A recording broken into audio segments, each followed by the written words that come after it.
ओम शांति। आज हम 17 दिसंबर 89 की अव्यक्तवाणी सुनते हैं। आज की वाणी का सार है, सदा समर्थ कैसे बने। अव्यक्त बाप दादा अपने बच्चों प्रति बोले। आज समर्थ बाप अपने चारों ओर के मास्टर समर्थ बच्चों को देख रहे हैं। एक है सदा समर्थ और दूसरे है कभी समर्थ कभी व्यर्थ की तरफ न चाहते भी आकर्षित हो जाते, क्योंकि जहाँ समर्थ स्थिति है वहाँ व्यर्थ हो नहीं सकता, संकल्प भी व्यर्थ नहीं उत्पन्न हो सकता। बाप दादा देख रहे थे कि कई बच्चों की अब तक भी बाप के आगे फरियाद है कि कभी कभी व्यर्थ संकल्प याद को फरियाद में बदल देते हैं। चाहते नहीं हैं लेकिन आ जाते हैं। विकल्पों की स्टेज को तो मेजोरिटी समय तक समाप्त कर लिया, लेकिन व्यर्थ देखना, व्यर्थ सुनना और सोचना, व्यर्थ समय गंवाना, इसमें फुल पास नहीं है। क्योंकि अमृत वेले से सारे दिन की दिनचर्या में अपने मन और बुद्धि को समर्थ स्थिति में स्थित करने का प्रोग्राम सेट नहीं करते, इसलिए अपसेट हो जाते हैं। जैसे अपने स्थूल कार्य के प्रोग्राम को दिनचर्या प्रमाण सेट करते हो, ऐसे अपनी मनसा समर्थ स्थिति का प्रोग्राम सेट करेंगे तो स्वतः ही कभी अपसेट नहीं होंगे। जितना अपने मन को समर्थ संकल्पों में बिजी रखेंगे तो मन को अपसेट होने का समय ही नहीं मिलेगा। आजकल की दुनिया में बड़ी पोजीशन वाले, जिन्हों को आईपी या वीआईपी कहते हैं, वह सदा अपने कार्य की दिनचर्या को समय प्रमाण सेट करते हैं। तो आप कौन हो? वह भले वीआईपी है, लेकिन सारे विश्व में ईश्वरीय संतान के नाते, ब्राह्मण जीवन के नाते आप कितनी भी वी आगे लगा दो तो भी कम है, क्योंकि आपके आधार पर विश्व परिवर्तन होता है। आप विश्व के नव निर्माण के आधार मूर्त हो। बेहद के ड्रामा के अंदर हीरो एक्टर हो और हीरे तुल्य जीवन वाले हो तो कितने बड़े हुए। यह शुद्ध नशा समर्थ बनाता है और देह अभिमान का नशा नीचे ले आता है। आपका आत्मिक रूहानी नशा है, इसलिए नीचे नहीं ले आता, सदा ऊंची उड़ती कला की ओर ले जाता है। तो व्यर्थ तरफ आकर्षित होने का कारण अपने मन बुद्धि की दिनचर्या सेट नहीं करते हो। मन को बिजी रखने की कला संपूर्ण रीति से सदा यूज नहीं करते हो।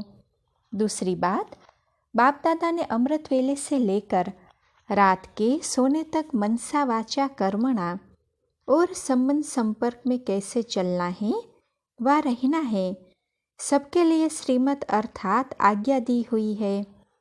मनसा में स्मृति में क्या रखना है, यह हर कर्म में अपनी मनसा स्थिति का डायरेक्शन आज्ञा मिली हुई है। और आप सब आज्ञाकारी बच्चे हो ना, व बन रहे हो। आज्ञाकारी अर्थात बाप के संबंध से बाप के फुट स्टेप लेने वाले, अर्थात कदम के ऊपर कदम रखने वाले। और दूसरा नाता है सजनियों का। तो सजनी भी क्या करती है, उसको क्या शिक्षा मिलती है? साजन के कदम ऊपर कदम चलो। तो आज्ञाकारी अर्थात बाप दादा के आज्ञा रूपी कदम पर कदम रखना, यह सहज है व मुश्किल है।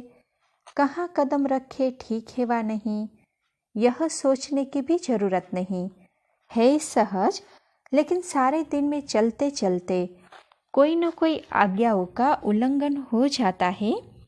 बातें छोटी छोटी होती है, लेकिन अवज्ञा होने से थोड़ा थोड़ा बोझ इकट्ठा हो जाता है।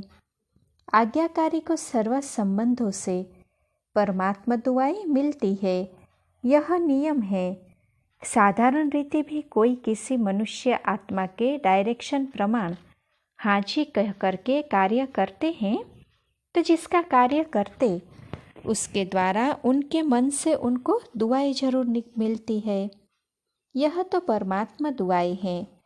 परमात्मा दुआओं के कारण आज्ञाकारी आत्मा सदा डबल लाइट उड़ती कला वाली होती है।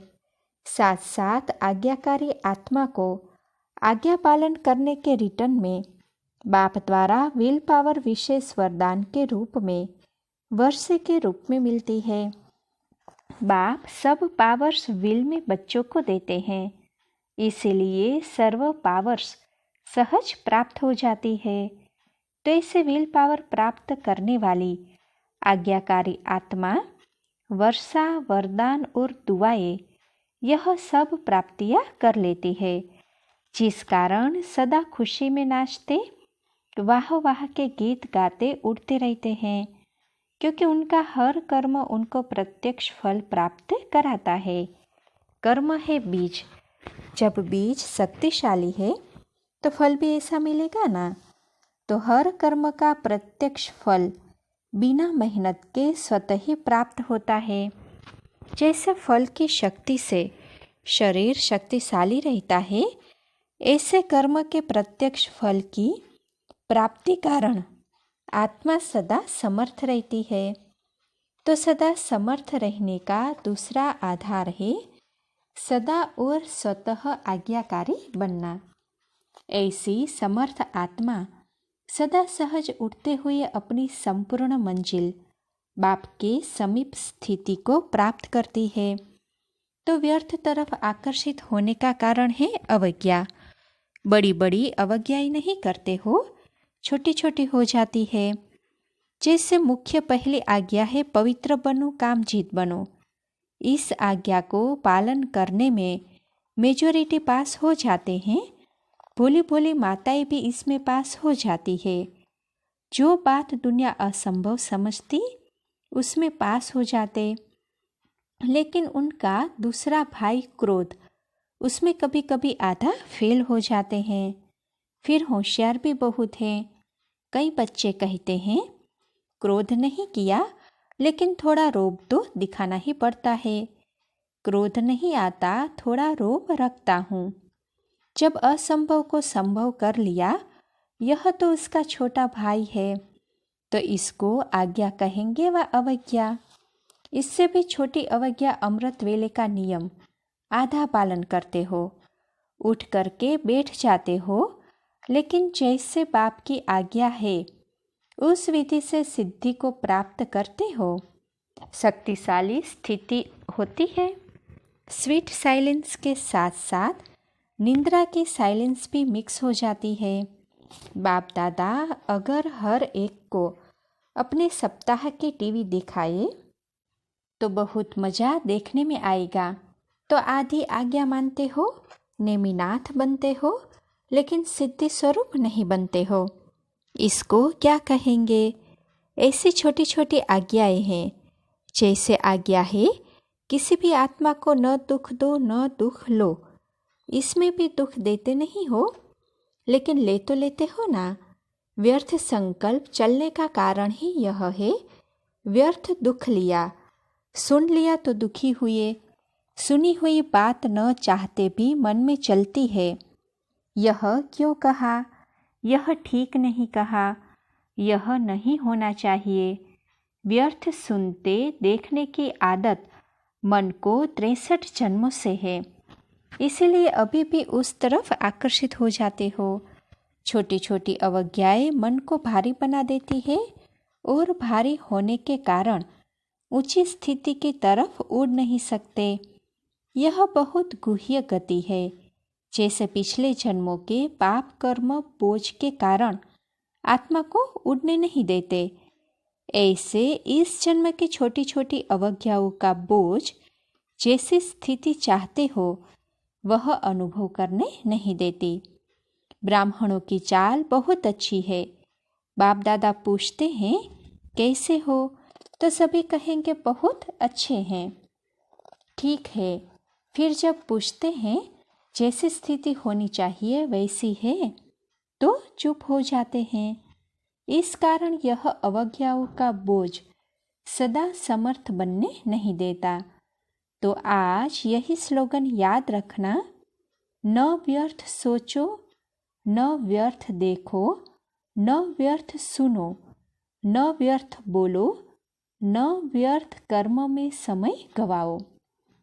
आप बुराई से तो पार हो गए, अब ऐसे आज्ञाकारी चरित्र को चित्र बनाओ। इसको कहते हैं सदा समर्थ आत्मा। अच्छा, सभी टीचर्स आर्टिस्ट हो, चित्र बनाना आता है? अपना श्रेष्ठ चरित्र का चित्र बनाना आता है ना? तो बड़े से बड़ा चित्रकार वही है जो हर कदम में चरित्र का चित्र बनाते रहते हैं। इसी चरित्र का चित्र बनाने के कारण ही आपके जड़ चित्र आधा कल्प चलते हैं। तो टीचर्स अर्थात बड़े से बड़े चित्रकार अपना भी चित्र बनाते और अन्य आत्माओं को भी चित्रकार बना देते हो। औरों का भी श्रेष्ठ चित्र बनाने के निमित्त टीचर्स हो। इसी में ही बिजी रहते हो ना? फुल बिजी रहो। एक सेकंड भी मन बुद्धि को फुर्सत में रखा तो व्यर्थ संकल्प अपनी तरफ आकर्षित कर लेंगे। सुनाया ना कि सेवा का प्रत्यक्ष फल सदा प्राप्त हो, यही निशानी है सदा आज्ञाकारी आत्मा की। कभी सेवा का फल प्रत्यक्ष मिलता और कभी नहीं मिलता। इसका कारण कोई न कोई अवज्ञा होती है। टीचर्स अर्थात अमृत वेले से लेकर रात तक हर आज्ञा के कदम पर कदम रखने वाली ऐसी टीचर्स हो, वह कभी कभी अलबेलापन आ जाता है। अलबेला नहीं बनना, जिम्मेवारी का ताजधारी हो। कभी ताज भारी लगता है तो उतार देते हैं। आप उतारने वाले तो नहीं हो ना? सदा आज्ञाकारी माना, सदा जिम्मेवारी के ताजधारी। टीचर्स तो सब है, लेकिन इसको कहते हैं योग्य टीचर, योगी टीचर। टीचर्स कभी कंप्लेन नहीं कर सकती, औरों को कंप्लीट करने वाली हो, कंप्लेन करने वाली नहीं। कभी ऐसे पत्र तो नहीं लिखती हो ना? क्या करे, हो गया, होना तो नहीं चाहिए, वह तो समाप्त हो गया ना। सुनाया था पत्र लिखो जरूर, मधुबन में पत्र जरूर भेजो, परंतु मैं सदा ओके हूँ।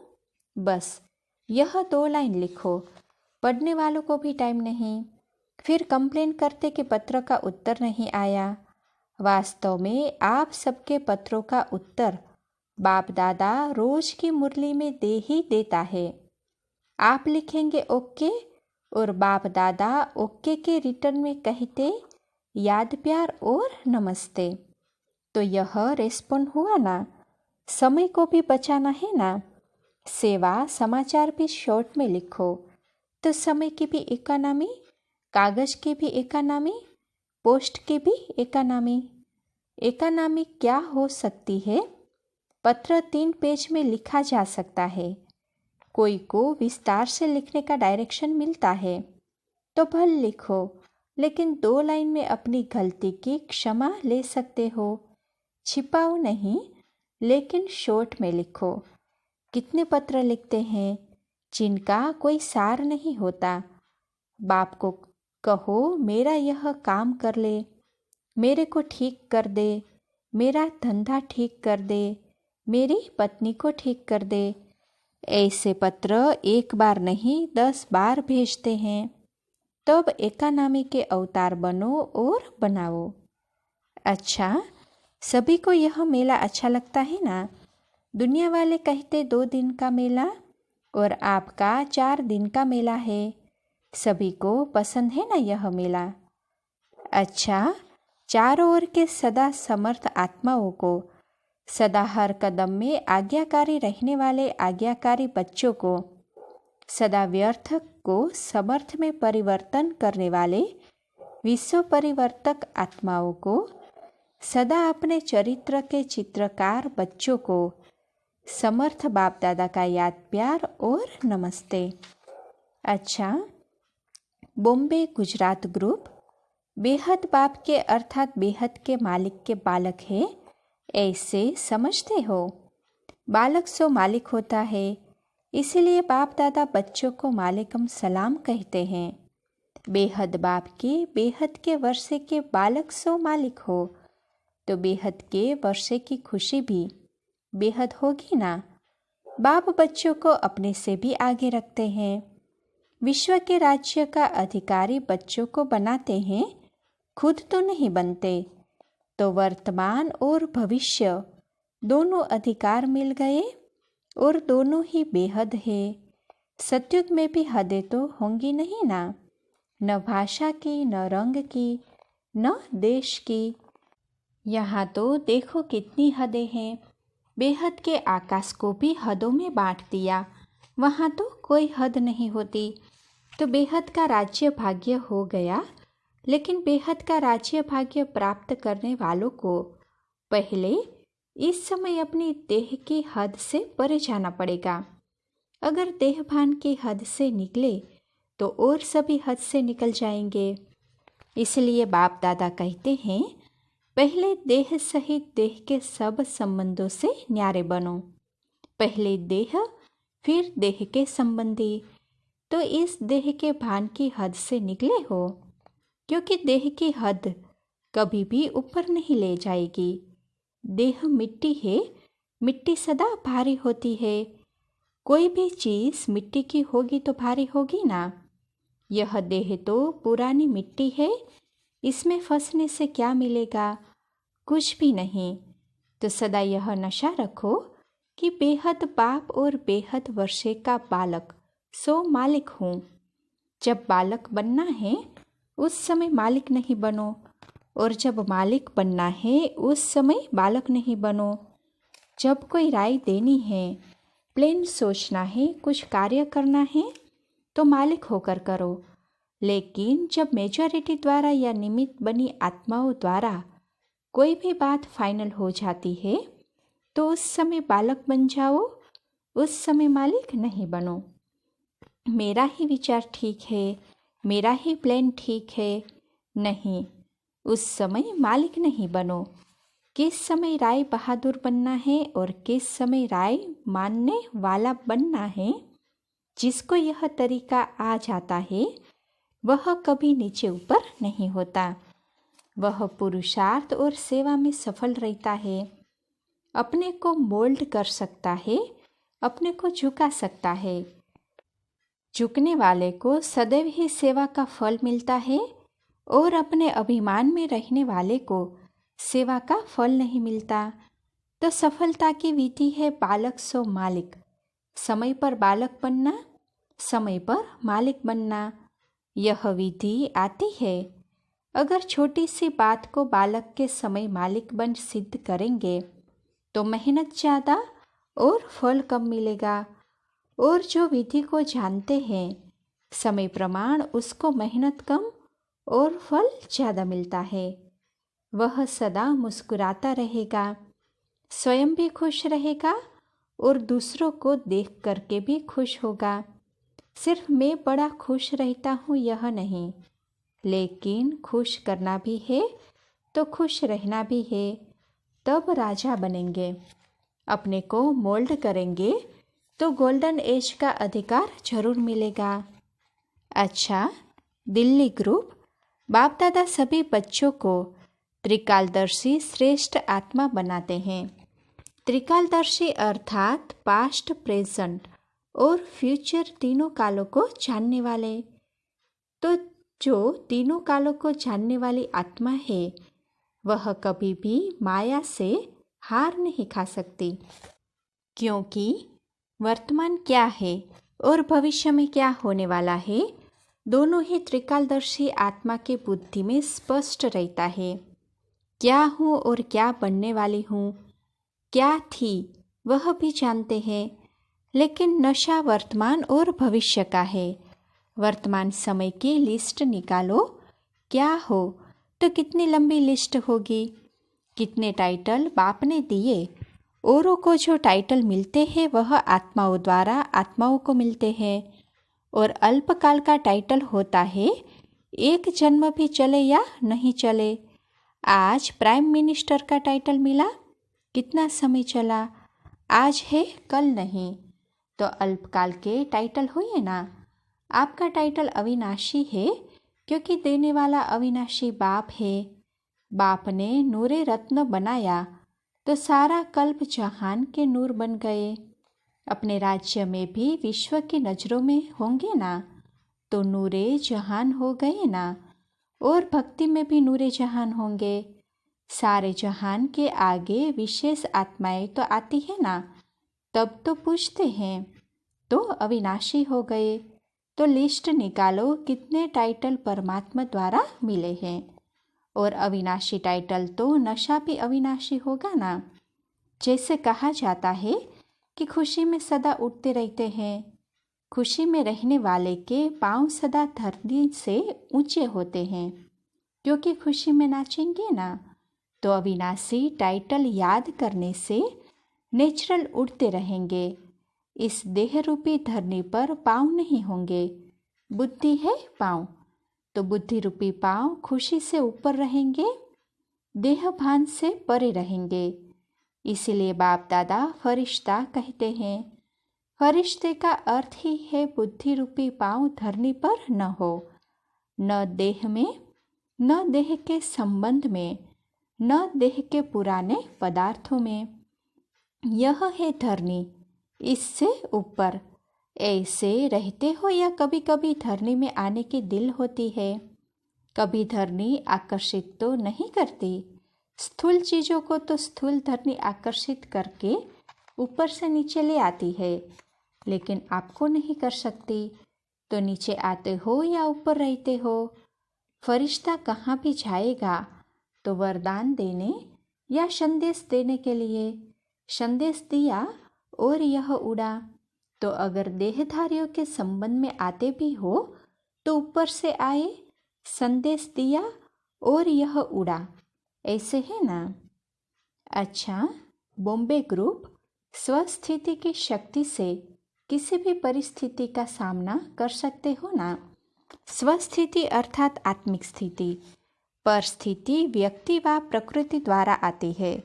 अगर स्वस्थिति शक्तिशाली है तो उसके आगे पर स्थिति कुछ भी नहीं। प्रकृति के भी मालिक आप हो ना। आपके परिवर्तन से प्रकृति का परिवर्तन होता है। इस समय आप सतो प्रधान बन रहे हो तो प्रकृति भी तमो से सतो में परिवर्तन हो रही है। आप रजोगुणी बनते हो तो प्रकृति भी रजोगुणी बनती है। तो श्रेष्ठ कौन हुआ? आप हुए ना।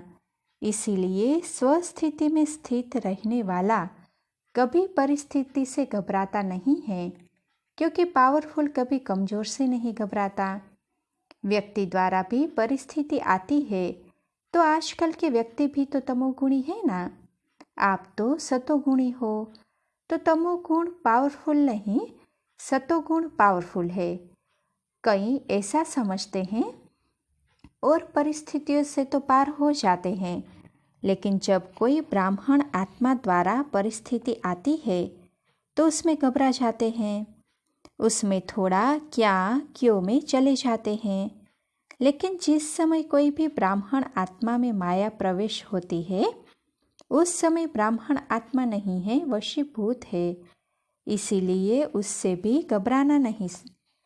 कोई भी ब्राह्मण आत्माएं अगर वशीभूत है तो वशीभूत पर रहम आता है, तरस पड़ता है। वशीभूत पर कभी जोश नहीं आता। कोई जानबूझकर कुछ करता है तो उस पर जोश आता है। तो जब ब्राह्मण आत्मा भी वशीभूत है तो रहम की भावना रखो, फिर घबराएंगे नहीं और ही उस आत्मा की सेवा करने लग जाएंगे।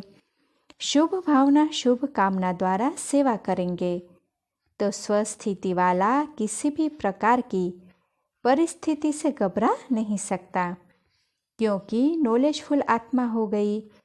तीनों कालों की सर्व आत्माओं की नॉलेज है।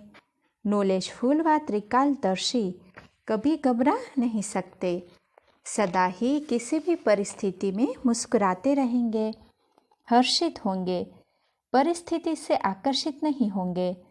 अगर कोई भी परिस्थिति में फेल होते हैं तो परिस्थिति की तरफ आकर्षित हो गए ना। जो हर्षित होगा वह साक्षी होकर खेल देखेगा, आकर्षित नहीं होगा। तो आप सब कौन हो? हर्षित रहने वाले या आकर्षित होने वाले। परिस्थितियाँ और ही महावीर बनाती है, क्योंकि परिस्थिति को तो जानते हो ना, अनुभव की ऑथोरिटी बढ़ती जाएगी। तो ऐसे महावीर हो या कभी कभी कमजोरी का भी मजा ले लेते हो। एक बार भी कोई कमजोरी को धारण किया तो एक कमजोरी आना माना सब कमजोरियों का आना। एक भूत आया तो सभी भूत आ जाएंगे। चाहे विशेष रूप में कोई एक भूत हो, लेकिन छिपे हुए सब भूत आते हैं। इसीलिए अभी भूतों से मुक्त बनो। अच्छा, ओम शांति।